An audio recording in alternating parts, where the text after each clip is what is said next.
महाराज वर्तंतु कौत्स से कहे मुझे 14 करोड़ सोने की मुद्रा चाहिए। गुरु परीक्षा लेता है। गुरु परीक्षा की घड़ी में ऐसा सामने आता है कि परीक्षा लेने के लिए तत्पर।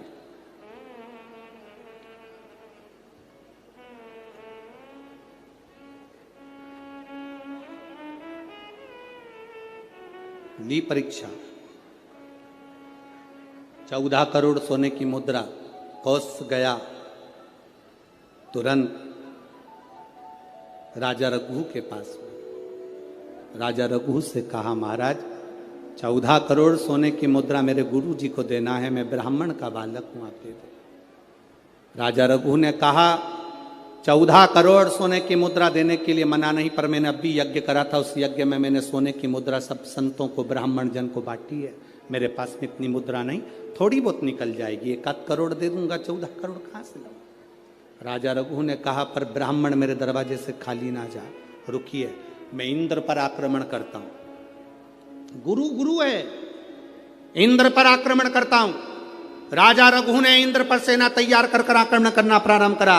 इंद्र का सिंहासन डोलने लगा। इंद्र दौड़ते दौड़ते भगवान ब्रह्मदेव के पास में गए। राजा रघु इंद्र पर आक्रमण कर रहे हैं, इंद्रलोक पर आ रहे हैं, क्या करा जाए। एक बच्चे को 14 करोड़ सोने की मुद्रा चाहिए, गुरु ने मांगी है इसीलिए लेकर जा रहा है।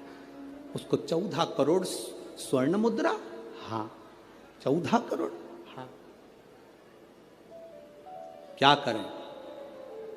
इंद्र से कहा राजा रघु यहां पर आए स्वर्ण मुद्रा लेने के लिए, आप कुबेर को बुलाओ और कुबेर से कहो कि तू जाकर 14 करोड़ सोने की मुद्रा दे दे। कुबेर को बुलाया। कुबेर शमी का एक पत्ता तोड़ा।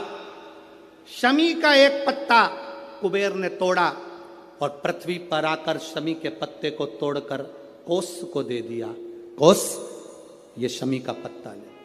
कौत्स ने कहा मुझे 14 करोड़ स्वर्ण मुद्रा चाहिए, ये पत्ते का क्या करूंगा। 14 करोड़ मुझे स्वर्ण मुद्रा चाहिए, इस पत्ते का क्या करूंगा। तब कुबेर ने जो पत्ता दिया और कौत्स से कहा कि यह बर्तन तू महर्षि को ले जाकर दे देना, वह महर्षि समझ जाएंगे इस पत्ते में क्या है। बर्तन तू महर्षि के पास में एक शमी का पत्ता ले जाकर कौत्स ने दिया। कौत्स ने जैसे ही दिया, बर्तंतु ने उस पत्ते को अपने सिर से लगा लिया और जान गया ये मेरे महादेव का शमी का पत्र है। एक पत्ते में 14 करोड़ सोने की मुद्रा का फल होता है। 14 करोड़ सोने की मुद्रा का फल एक शमी के पत्ते में होता है। तुरंत बर्तंतु महर्षि ने शंकर की आराधना कर कर शिव जी से हाथ जोड़कर प्रार्थना करी, बाबा प्रकट हो। देवादिदेव महादेव प्रकट होकर कहते हैं बर्तंतु मांगो तुम्हें क्या चाहिए। बर्तंतु कहते हैं बाबा शरदीय नवरात्रि पूर्ण होने पर जो विजयदशमी आए, उस दशमी के दिन जो एक शमी का पत्र भूलवश भी महादेव को समर्पित कर दे, उसकी जिंदगी में कभी संपदा की कमी ना आए।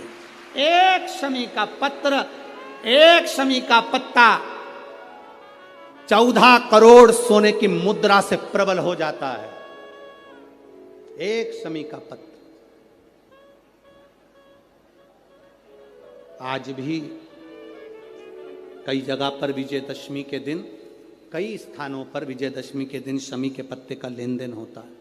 शमी के यहाँ होता है कि नहीं होता हमको स्मरण नहीं है, महाराष्ट्र में तो, पर कई जगह पर होता है। यहाँ पर भी शमी का जो पत्र होता है विजयदशमी के दिन लोग देकर उसको प्रणाम करते हैं, माता पिता को नमन करते हैं। क्यों? आप अपने बच्चे हो ना, आपसे पूछेंगे, आपकी औलाद आपसे पूछेगी, आपके आने वाली पीढ़ी आपसे पूछेगी, माँ ये कौन सा नाटक बना कर रखा है तुम लोगों ने। शमी का पत्ता दे, शमी का पत्ता ले, मिलने जाओ तो शमी का पत्ता। शमी का पत्ता क्यों लिया दिया जाता है? बच्चे पूछेंगे, आज की पीढ़ी बहुत प्रश्न करती है, उसको उत्तर देना पड़ेगा कि एक पत्ते में 14 करोड़ स्वर्ण मुद्रा का फल होता है। एक शमी के पत्र में आज के बच्चे जो प्रश्न करेंगे उसका उत्तर देने के लिए तुम्हें तैयार रहना पड़ेगा। उस उत्तर को तुम्हें देना पड़ेगा कि ये शमी का पत्र विजयदशमी पर क्यों लेन देन किया जाता है, शमी का पत्र क्यों शिव के मंदिर में जाता है, शमी के पत्र की मूलता क्यों होती है, इसको समझाना। एक शमी पत्र में वो फल है। और केवल यही नहीं, शमी के वृक्ष के नीचे, बेलपत्री के वृक्ष के नीचे अगर भूल से भी बच्चा, बूढ़ा, कोई व्यक्ति एक पार्थिव शिवलिंग का निर्माण कर लेता है, भूलवश भी उस पे जल समर्पित कर देता है, भूलवश भी उसके भाव से पुष्प या शमी पत्र या बेलपत्र भी चढ़ा देता है, तो वो इस संसार में कहीं ना कहीं सुख भोगता ही है, उसके जीवन में दुख नहीं। शमी पत्र की मूलता